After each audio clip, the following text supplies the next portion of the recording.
Contended con vuestra madre, contended. Oseas capítulo 2, versículo 2. Examinadlo todo, retened lo bueno. Primera de Tesalonicenses 5:21. Carta de Jezreel número 3. Apreciados pastores y laicos, debido a que la hora es tardía, y porque ustedes, pastores, continúan rechazando la urgente súplica de Dios para que llenen sus lámparas vacías con el aceite dorado, Mateo 25, 1 al 13, que ahora fluye del tazón de oro, Zacarías 4, para que sus senderos sean iluminados, y que unjan sus ojos con colirio para que ya no más estén ciegos, la inspiración tiene este consejo culminante para ustedes. Ahora es su última oportunidad de obtener el tan necesitado aceite para sus lámparas y el tan necesitado colirio para sus ojos, pastores. Apocalipsis 3:18. Si fallan ahora, fallarán para siempre.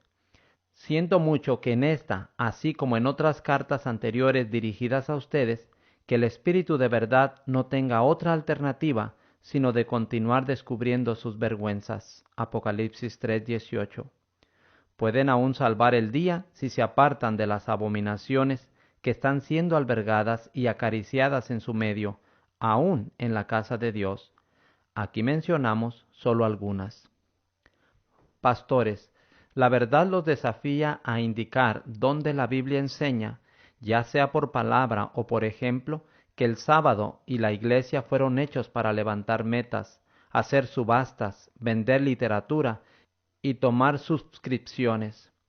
La Biblia no enseña o recomienda ni aun un plato de colecta, una costumbre que se originó en Roma, en el servicio del sábado, mucho menos comercializar en la presencia del Señor. Todo lo que la Biblia recomienda es un recipiente para las ofrendas voluntarias colocado en alguna parte de la propiedad de la iglesia. Fue en tal depósito de ofrendas que la viuda echó sus 2 blancas al entrar en el templo. Su respuesta de que las cosas que ustedes comercializan son en el interés de la obra del Señor no es ninguna excusa. En realidad, ustedes se condenan más al hacerlo parecer que el Señor mismo transgrede el sábado, que Él mismo santificó y Él mismo nos puso el ejemplo, observándolo al descansar de todas sus obras. Génesis 2:2. Las mercancías que ustedes, pastores, exhiben y colocan durante el sábado en la casa de Dios no son, deben de saberlo, más sagradas o más importantes de lo que eran los sacrificios, ovejas, toros, palomas, etc., que los judíos vendían en el templo, y que por tal compra los cambistas de monedas estaban allí. ¿No pueden ver que de la manera que el Señor airadamente los echó fuera con el látigo, Él aún con mayor furia los echará fuera, no solamente a ustedes, pastores, sino también a los laicos que continúen participando de sus festines profanos? Sí, Él tratará con ustedes aún más severamente que como trató con los judíos, porque ustedes están profanando tanto el templo de Dios como el santo sábado. Pastores, ya no presuman más de que el Señor ha abandonado la tierra, su pueblo o su iglesia. Él murió para salvarlos y no ha renunciado a ellos. Tampoco les permitirá que huyan con ellos. Pastores, abandonen sus obras malvadas. ¿Por qué perecer por lucros sucios? Hace mucho tiempo el espíritu de profecía condenó sus prácticas profanas, pero ustedes prosiguieron, puesto que ahora han alcanzado sus límites, y ya que la paciencia de Dios se ha agotado, este es el último llamado del Espíritu para que presten atención a sus instrucciones. Algunas personas que profesan la verdad presente han cometido un grave error al dedicarse a la venta de mercancías durante el desarrollo de series de reuniones espirituales, y con eso apartaron las mentes del objetivo de las reuniones. Si Cristo estuviera ahora en el mundo, echaría a esos mercaderes y traficantes, ya se trate de ministros o personas comunes, con un azote de cuerdas, lo mismo que cuando entró en el templo y echó fuera a todos los que vendían y compraban en la casa de Dios, y volcó las mesas de los cambistas y las sillas de los que vendían palomas, y les dijo: escrito está, mi casa, casa de oración será llamada, mas vosotros la habéis hecho cueva de ladrones. Mateo 21, 12 al 13. Estos traficantes habrían podido aducir como excusa que el producto de los artículos que vendían sería entregado como ofrenda de sacrificio, pero en realidad su propósito era obtener ganancias y acumular dinero. Testimonios para la Iglesia, tomo 1, página 415.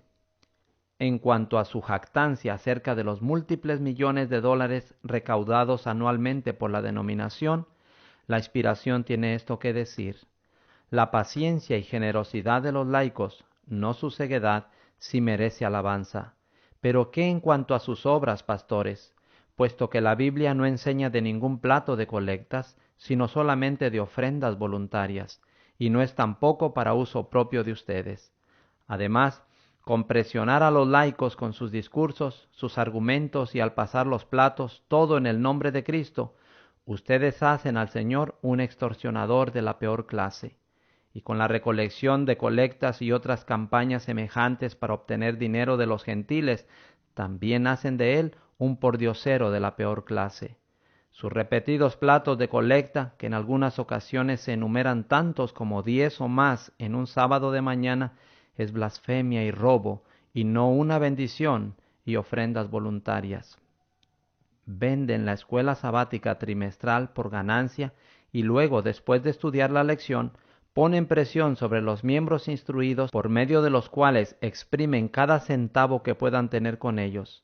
Después de esto, son presionados con suscripciones para revistas y publicaciones, y entonces son llamados a pagar por el mantenimiento de la iglesia y de la escuela.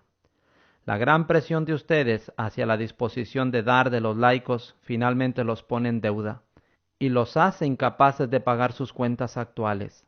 Así hacen que ellos pierdan todo el crédito que un cristiano por amor a Cristo merece tener en el mundo de los negocios.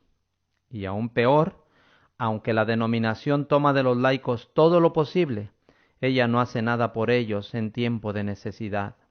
Pero por ustedes, pastores, ella hace todo lo que ha de ser hecho, aunque son los laicos quienes con privaciones y sacrificios proveen los medios. Sí, ustedes gastan sus últimos días en respeto, comodidades y lujos, pero cuando los laicos envejecen y enferman o mueren con las manos vacías, ustedes encomiendan sus casos a las instituciones de caridad del mundo. ¡Qué egoísmo, qué dureza de corazón, qué desigualdad y reproche contra Cristo! Al tomar el sustento de ellos y al no hacer nada por ellos en tiempo de necesidad, los fuerzan a tomar seguros de vida y de esta manera pecar contra Dios.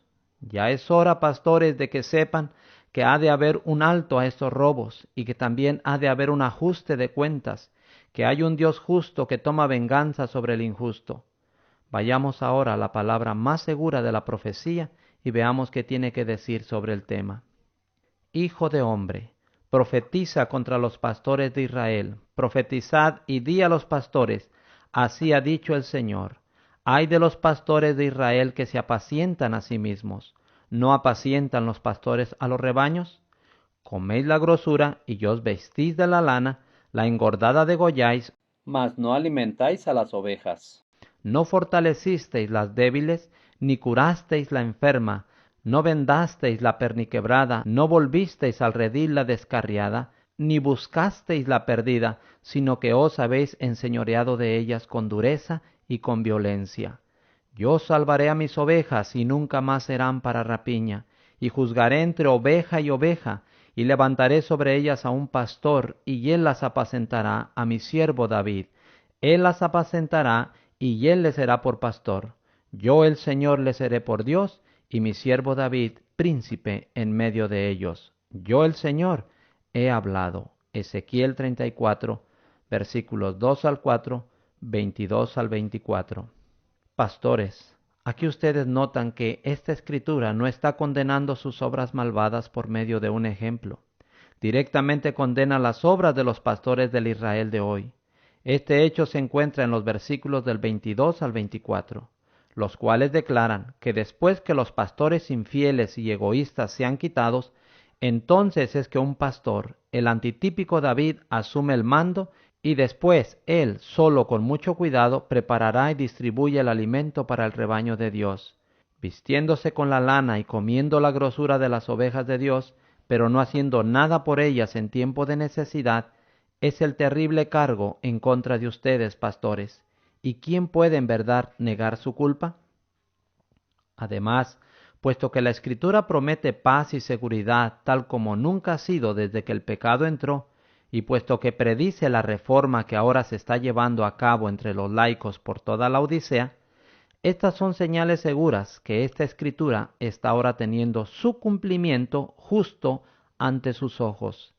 Que Dios los ha despedido, pastores, así como despidió al rey Saúl de antaño, por tomar lo que se le había dicho claramente que no tomara. Que el David antitípico y la perfecta paz están cercanos, que a los que demostraron ser infieles no se les encomendará el rebaño. Testimonios para la Iglesia, tomo 5, página 76. Que ahora, en la hora de zarandeo y prueba, siervos fieles ocultos, los laicos fieles, están siendo manifestados, que pocos serán los hombres grandes que tomarán parte en esta obra solemne, que ahora el oro será separado de la escoria. Testimonios para la Iglesia, tomo 5, página 76. De esta manera, la inspiración claramente revela que Ezequiel 34 señala este tiempo preciso, y que es un mensaje enviado del cielo especialmente para ustedes, pastores.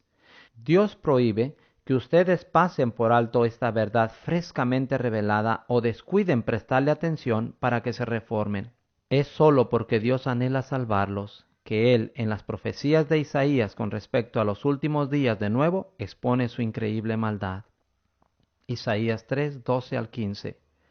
Pueblo mío, los que te guían te engañan y tuercen el curso de tus caminos. El Señor está en pie para litigar, está para juzgar a los pueblos. El Señor vendrá a juicio contra los ancianos de su pueblo y contra los príncipes, porque vosotros habéis devorado la viña, y el despojo del pobre está en vuestras casas. ¿Qué pensáis vosotros que majáis mi pueblo y moléis las caras de los pobres? Dice el Señor de los ejércitos. Isaías 3, 12 al 15. Notamos que la Escritura misma muestra que está hablando al pueblo al comienzo del juicio de los vivos. La acusación es que ustedes han engañado al pueblo, que han devorado la viña y que el despojo del pobre está en vuestras casas. El resto del capítulo continúa diciendo que en algunos casos han tomado el sustento de los pobres y se lo han dado a sus hijas, las cuales en abundancia y malvadamente exhiben sobre ellas mismas. Puesto que es obvio que a ustedes no se les permitirá por más tiempo que moláis la cara del pobre, ¿por qué no se arrepienten ahora? ¿Por qué continuar con sus maldades y por qué perecer en ello? Hay miles de casos tales como el del hermano A. L. Fries, de quien la conferencia tomó miles de dólares para sus fondos anuales, pero no hicieron nada por su cuidado y por su cuenta médica en su vejez.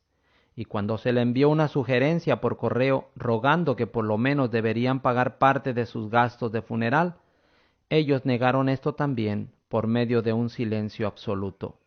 Dios ha ordenado que el ministerio sea sostenido por el diezmo, pero ustedes, pastores, están consumiendo todo: diezmos, ofrendas voluntarias, platos de colecta, recolección de cosecha, herencias, y qué no. Y aunque el espíritu de profecía hace años los instruyó para pagar de los diezmos a los maestros ministeriales de colegio, Testimonios para la Iglesia, tomo 6, páginas 218 y 219, y no obstante, continúan pagándoles del cobro de la enseñanza y el cobro de entrada de los estudiantes a la escuela.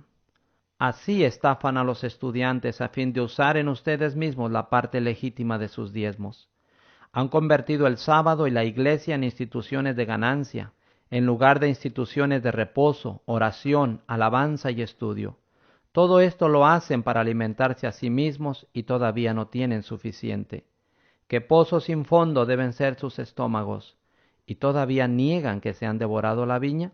Si su literatura es del todo algo buena, no debería ser vendida a tan alto precio, sino más bien debería ser dada gratis y así ser esparcida por todas partes como las hojas de otoño. Pero es todo lo contrario, es aún libros que deberían ser vendidos por $1 la copia, los venden por $2 o $3. Si la literatura es dada gratis y si es convincente, debe traer multitudes de almas y así producir más en diezmos y ofrendas que lo que el precio de la compra ahora trae. Sin embargo, su amor al dinero los atemoriza para tomar esa oportunidad. Si alguna vez hay alguna literatura para ser regalada, se les pide a los laicos pagar por ella también. Pastores, todos estos hechos expuestos juntos prueban que los hijos de Elí no se comparan con ustedes. ¿O sí? Su enriquecimiento del despojo de los pobres, malinterpretando las escrituras, minando la confianza en los profetas y manteniendo al pueblo de Dios en tinieblas con respecto al juicio de los vivos, el día grande y terrible del Señor, es una maldad como nunca antes ha sido. Si están haciendo estas cosas malvadas ciegamente, entonces, ¿por qué no confesarlo al Señor que Él está en lo correcto al decir que son desventurados, miserables, pobres, ciegos y desnudos, en necesidad de todo, en lugar de necesidad de nada? Apocalipsis 3:17. Arrepiéntanse de su incredulidad y serán perdonados. Para retractarnos de lo que hemos dicho en cuanto a su jactancia de la prosperidad de la denominación, presentamos las siguientes cifras. De acuerdo al libro del año 1952 de la denominación, los diezmos y las ofrendas para la obra misionera en el periodo 12 del año de 1938 a 1950 ascendió a $313,732,91.49 y la ganancia en membresía fue de $286,721. Estas cifras muestran que los laicos de 1938 a 1950 les han pagado a ustedes pastores exactamente 1,094.5 centavos de dólar por cada miembro que han agregado a la iglesia. El cuadro llega a ser aún peor cuando tomamos en consideración que los niños que fueron criados en los hogares adventistas del séptimo día en el mismo periodo excedieron a la ganancia de la membresía de la iglesia. Ha sido estimado por cifras reales que una iglesia de 100 miembros, en 12 años, la edad en la cual un niño puede unirse a la iglesia, aumentaría por lo menos 84 niños de esa edad. De acuerdo a esta proporción, 469,951 miembros de iglesia. La membresía de 1938 habría producido para 1950 394,758 miembros de iglesia criados en hogares adventistas del séptimo día si todos ellos hubiesen permanecido en la iglesia. Aquí vemos que los niños que fueron criados en hogares adventistas del séptimo día en los 12 años pasados superan en número a la ganancia de miembros de iglesia por 107,997 almas en el mismo periodo de tiempo. Los hechos reales permanecen así. Si todo el aumento de membresía ha venido de los gentiles, entonces los laicos han perdido todos sus niños propios, 394,758, lo cual es una cantidad considerable. Y por $313,732,91.49 han traído 286,761 gentiles. Y si hubieran salvado a todos sus niños propios, entonces el aumento ni siquiera un gentil sería 394,758 en lugar de 286,761. Y los 313,732,91.49 de dólares, dinero que ha sido ganado por los laicos, estaría en sus bolsillos en lugar del de ustedes, pastores. ¿Es esto algo de qué jactarse? ¿Prosperidad? ¿De qué clase? ¿Qué ha llevado a los niños adventistas del séptimo día al mundo en lugar de la iglesia? ¿Y qué impide a los laicos traer a sus vecinos y amigos a la iglesia? También, ¿qué lleva afuera por la puerta posterior de la iglesia a casi tantos nuevos conversos como son traídos por la puerta principal? La respuesta es obvia. Sus constantes metas de recoger dinero y de pasar el plato por todos los servicios, y el matarlos de hambre con la ausencia de la comida espiritual pura y saludable. Esperamos que nunca más nos acusen de bajar de la plataforma, sino que ustedes mismos, pastores, inmediatamente vuelvan sobre ella. También les hacemos saber que los laicos no están tan ciegos como ustedes piensan que están de su falsa jactancia de prosperidad, de recolección de almas, de la cual ustedes nunca se retractan por medio de datos categóricos. Tal éxito nunca se lleva a cabo aquí en la tierra natal, sino siempre en tierras lejanas, tierras donde ninguno de nosotros tiene la manera de comprobar lo que dicen. ¿Por qué no hacer algo aquí? ¿Están los paganos más cerca de sus corazones que nosotros de la tierra natal? Ustedes constantemente nos acusan de decir que ustedes practican el engaño, pero esto en ninguna forma cambia la verdad. Pastores, ustedes constantemente nos acusan de decir que ustedes practican el engaño, pero esto en ninguna forma cambia la verdad, pastores, y que entre más pronto lo sepan, es mejor para ustedes. Un sistema de engaño es enteramente diferente de un sistema de robar a los pobres. Además, no estamos acusándolos de nada, solamente llamamos su atención a lo que la inspiración dice, simplemente cumplimos con lo que se nos manda que hagamos. Aquí sigue nuestra comisión. Isaías 58, versículos 1 y 6 al 8. Clama voz en cuello, no te detengas, alza tu voz como trompeta, y anuncia a mi pueblo su rebelión, y a la casa de Jacob su pecado. ¿No es más bien el ayuno que yo escogí, desatar las ligaduras de impiedad, soltar las cargas de opresión, y dejar ir libres a los quebrantados, y que rompáis todo yugo? ¿No es que partas tu pan con el hambriento, y a los pobres errantes albergues en casa, que cuando veas al desnudo lo cubras, y no te escondas de tu hermano? Entonces nacerá tu luz como el alba, y tu salvación se dejará ver pronto, e irá tu justicia delante de ti, y la gloria del Señor será tu retaguardia. Sus rumores de que han silenciado la vara y de que está muriendo es otra declaración falsa. No, la vara no. No olviden que la corrupción como la suya es lo que llevó a que se clavaran las tesis en las puertas de la catedral de Wittenberg. Vemos que las tesis están siendo clavadas ahora en las puertas de cada uno que patrocina y apoya este crimen atroz de robar a los laicos y de mantenerlos en tinieblas de la verdad de Dios para este tiempo. Estamos seguros que ahora ven claramente qué causó que la herida mortal de la bestia fuera sanada. Apocalipsis 13:3. Estamos también seguros que ahora están enterados de la verdad de que el diablo, que está llevando a la iglesia cautiva, es lo que hace a todo el mundo maravillarse en pos de la bestia. No podría ser todo el mundo sin incluir la iglesia. Es cierto que si ustedes han de escapar vivos de la venganza de Dios, no se atrevan a negar estos hechos ahora. Tampoco se atrevan a rehusar levantarse y proclamar tan fuerte como les sea posible el reavivamiento y la reforma por toda la anchura y largura de la Odisea. No, estas no son palabras vanas, pastores. Escuchen lo que dicen los siguientes párrafos. Joyas de los Testimonios, tomo 1, página 327. ¿Qué mayor engaño puede penetrar en las mentes humanas que la confianza de que en ellos todo está bien cuando todo anda mal?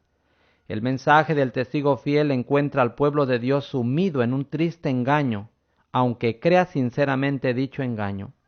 No saben que su condición es deplorable a la vista de Dios, aunque aquellos a quienes se dirige el mensaje del testigo fiel se lisonjean que se encuentran en una exaltada condición espiritual. Dicho mensaje quebranta su seguridad con la sorprendente denuncia de su verdadera condición, de ceguera, pobreza y miseria espiritual. Este testimonio tan penetrante y severo no puede ser un error, porque es el testigo fiel el que habla y su testimonio debe ser correcto. Joyas de los Testimonios, tomo 3, página 253 y 54. O Testimonios para la Iglesia, tomo 8, página 261. Dice: Dios no ha cambiado para con sus siervos que guardan sus vestiduras sin mancha. Empero muchos dicen paz y seguridad, entre tanto que una ruina repentina va a sobrecogerlos. Nunca entrarán los hombres en el cielo a menos que se arrepientan cabalmente, humillen sus corazones por la confesión de sus pecados y reciban la verdad tal como es en Jesús. Cuando la purificación se efectúe en nuestras filas, no permaneceremos más tiempo ociosos, enorgullecidos de nuestras riquezas y de que nada nos falta. ¿Quién puede decir con verdad, ¿Nuestro oro es probado en el fuego y nuestros vestidos no están manchados por el mundo? He visto a nuestro instructor señalar vestiduras que se daban por justicia. Al desgarrarlas, puso al descubierto la suciedad que cubrían. Luego me dijo: ¿no puedes ver con qué falsedad cubrieron su inmundicia y la corrupción de su carácter? ¿Qué pues la ciudad fiel ha venido a ser una ramera? La casa de mi padre es hecha un lugar de comercio, de donde se han retirado la gloria y la presencia divina. Por esta causa hay debilidad y falta de fuerza. ¿Qué testimonio más penetrante y severo que este esperan ustedes, pastores? Esta, pastores y laicos, es en verdad la voz de la profecía, y por lo tanto, ahora no hay preguntas en sus mentes en cuanto a por qué estamos trabajando estrictamente dentro de la iglesia en lugar que para el mundo. Ahora se ve quiénes emplean los testimonios fuera de contexto. No hay duda ahora que los laicos están levantándose en armonía y rompiendo las cadenas que atan a los pobres y que retrasan el progreso del Evangelio. Para resumir el asunto ahora, nosotros en verdad y en el nombre de Cristo les decimos: no alabarán a Dios que por amor de sus vidas, la verdad en 3 cartas consecutivas, incluyendo esta, ha descubierto a todos ustedes que en su ceguera, autoengaño y tibieza, el ángel de la iglesia de la Odisea ha hecho de la casa de Dios una cueva de ladrones. Por medio del Evangelio de Cristo, ha hecho mercancía de su pueblo y al torcer las Escrituras, él ha intentado debilitar la confianza en los profetas. Por favor, revisen nuestras cartas anteriores dirigidas a ustedes. Su asombrosa astucia de cubrir toda esta podredumbre de carácter y hacerlo aparecer como jardín de rosas bajo el cielo claro es demasiado. Y la causa de su terquedad de impedir a los laicos de venir en contacto con la literatura de la vara y con sus adherentes es ahora para todos perfectamente comprensible. Ahora hay solamente una cosa para hacer si han de ganar otra vez el favor y respeto para con Dios y para con los hombres, y es el de tomar su posición del lado de la verdad y luego poner sus maravillosas habilidades en acción por toda la Odisea para un regreso completo a Dios. Espero que no me haya hecho su enemigo, pastores, por decirles la pura verdad en el temor de Dios y por su propio bien eterno. Mejor es tratar con los asuntos involucrados y hacer lo que ustedes puedan para escapar del azote que se acerca ahora a sus puertas y a la puerta de cada uno, que fracase de gemir y clamar por todas las abominaciones que se hacen en medio de la iglesia. Ezequiel 9 y Testimonios para la Iglesia, tomo 5, páginas 75 y 76. Notarán que esto no es del hermano Hutep, sino del movimiento laico, imbuidos con el Espíritu y obrando sinceramente de ustedes para una acción inmediata, para un completo reavivamiento y reforma. Víctor Tasso Hutep. Amén.